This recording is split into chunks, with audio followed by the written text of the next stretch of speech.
자, 안녕하세요. 롱가입니다. 모든 영상에는 자막이 있습니다. 자막이 보이지 않는 영상이 있다면 유튜브 자막을 켜주세요. 자, 우리가 비만이 되는 이유는 음식을 너무 많이 먹기 때문이죠. 자, 그런데 음식을 많이 먹는 이유가 자신의 잘못이라고 생각하는 사람이 많습니다. 나는 원래 식탐이 많아서 음식을 많이 먹어. 그래서 내가 비만이 된 거야. 라고 생각을 하는 거죠. 그래서 다이어트를 아예 하지 않거나 다이어트를 하더라도 배고픔을 참고 음식을 먹지 않는 것부터 하려고 합니다. 이런 사람들에게는 다이어트는 힘들고 괴롭고 어려운 일이죠. 자, 그런데 실제로 그렇진 않습니다.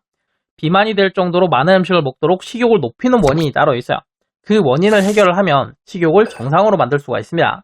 식욕이 정상이 되면 음식을 많이 먹고 싶은 욕구가 사라지고 음식을 많이 먹고 싶은 욕구가 없으니까 음식을 많이 먹지 않게 되고 음식을 많이 먹지 않으면 자연스럽게 다이어트가 돼요. 이게 다이어트의 가장 기본입니다. 식욕을 높이는 원인이 뭔지, 그걸 어떻게 해결해야 되는지에 대해서는 식욕 시리즈에서 이야기했었죠. 지금 오른쪽 위에 식욕 시리즈 링크 나오고 있으니까 이 부분 궁금하신 분은 클릭하셔서 보시면 됩니다. 이번 영상에서 이야기할 내용은 저 영상을 보신 분들이 자주 물어보는 질문에 대해서요. 롱가님이 알려주신 대로 먹었더니 정말 식욕이 줄어들었습니다. 배고픈데 참고 적게 먹는 게 아니라 그냥 배가 안 고파서 스트레스도 거의 없어요.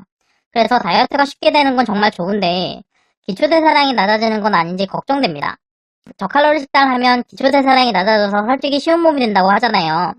실제로 제가 하루에 먹는 음식의 칼로리가 기초대사량도 안 되는 상황이라서 혹시 이렇게 먹다가 나중에 요요가 오는 건 아닌지 걱정이 돼요. 배가 고프지 않아서 먹고 싶지 않더라도 기초대사량만큼은 먹어야 되는 걸까요?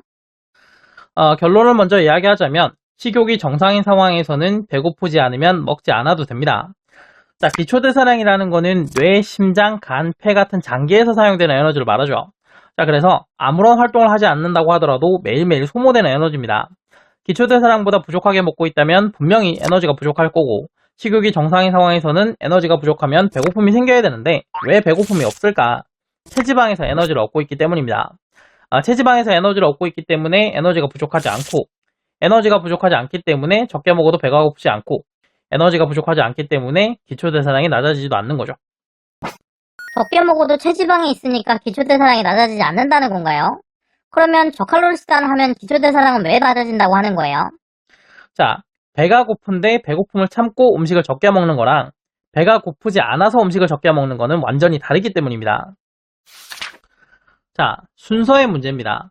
에너지가 부족하기 때문에 음식이 먹고 싶은 배고픔이 생기는데 이 배고픔을 무시하고 음식을 적게 먹으면 몸 입장에서는 음식을 구하기 힘든 상황으로 인식하게 됩니다. 일단 체지방을 사용해서 부족한 에너지를 보충하긴 하는데 음식을 구하기 힘든 상황에 맞춰서 다른 반응도 생겨요. 음식이 먹고 싶은 식욕을 높여서 음식을 구해오기 힘든 상황에서도 억지로라도 구해서 오게 만들거나 몸이 소비하는 에너지를 줄여서 체지방을 아껴서 사용하려고 하는 거죠.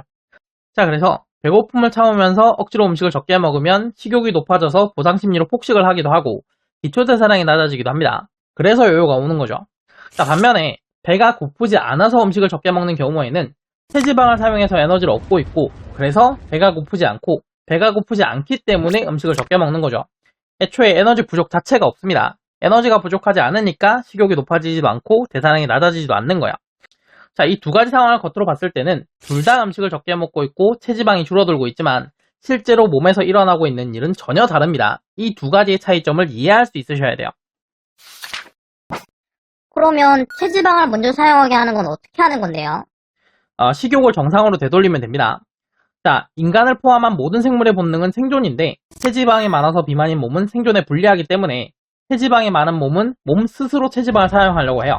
자, 그런데 영상 앞부분에 나왔던 식욕을 높이는 다른 원인 때문에 필요 없는 음식을 자주 많이 먹어서 체지방을 사용하지 못하도록 막은 게 문제인 거죠. 식욕을 정상으로 만들면 음식을 자주 많이 먹지 않게 되고 그렇게 되면 몸은 체지방을 사용을 하고 몸이 체지방을 사용하기 시작하면 배고프지 않아서 식사량이 줄어들게 됩니다. 그러면 이렇게 식욕이 없는 상태가 앞으로도 계속되는 건가요? 아니요, 그 상태가 계속되는 건 아닙니다. 자, 우선 지금 배가 고프지 않은 이유는 체지방에서 에너지를 얻고 있기 때문인데 이거는 어디까지나 체지방이 많은 다이어트 초기에만 해당이 됩니다. 체지방을 계속 사용하면 몸의 체지방은 줄어들게 되고 체지방이 줄어들게 되면 몸 스스로 체지방을 사용하는 반응은 약해지게 되겠죠. 자, 이렇게 되면 체지방에서 얻는 에너지가 줄어들게 되는데 줄어든 만큼을 음식에서 얻어야 되기 때문에 체지방이 어느 정도 빠진 다음에는 다시 배고픔이 느껴지게 됩니다.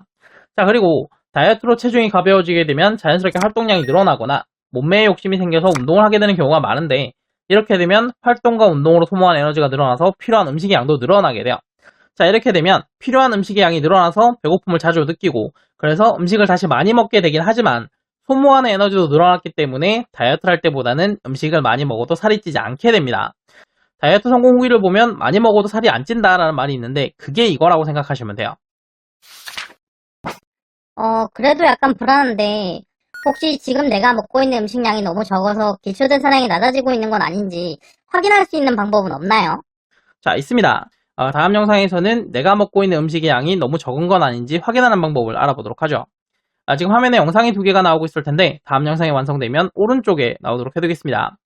오른쪽에 있는 영상이 저칼로리 식단 확인 영상이 아니라면 아직 영상을 만드는 중이니까 며칠만 좀 기다려 주시고요. 이번 영상이 도움되셨다면 구독, 좋아요, 공유 부탁드리고 저는 다음 영상으로 다시 돌아오겠습니다. 감사합니다.